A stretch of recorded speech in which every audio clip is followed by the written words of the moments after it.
Good morning है साथीहरू। आज तपाईँहरूलाई म ब्लू लगन चाहिँ कसरी बनाउने आज यो दिवालीको तपाईँहरूको लागि यसो चिल पार्ने आइटम बनाउँदैछु।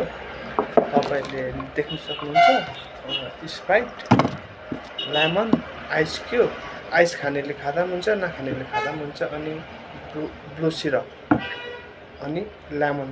अब हेर्नुहोस् है म कसरी बनाउँदैछु। पहिला तपाईँहरूले लेमन काटिसक्नुहुन्छ। त्यहाँबाट तपाईँहरूले यो लेमनलाई यहाँ हालेर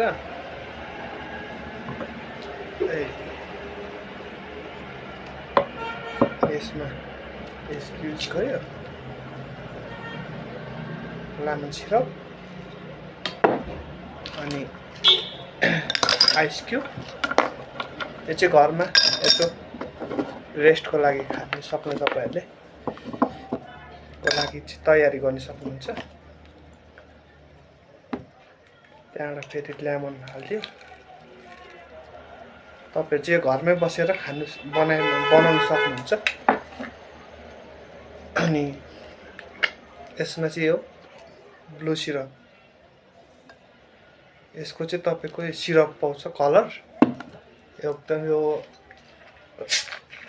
हार्मफुल चाहिँ हुँदैन तपाईँहरूको लागि।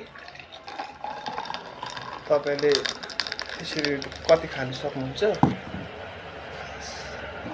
यो भएर टक्क लगाइदिने यहाँनिर, अनि स्ट्र यहाँ हालेर अलिक कति खाने भयो। यो भयो तपाईँको ब्लू लगन। यो तपाईँले बाहिरतिर पनि पाइसक्नुहुन्छ, बेसी यो तपाईँको गरम जग्गातिर युज गर्नुहुन्छ। थ्याङ्क यू, नमस्ते।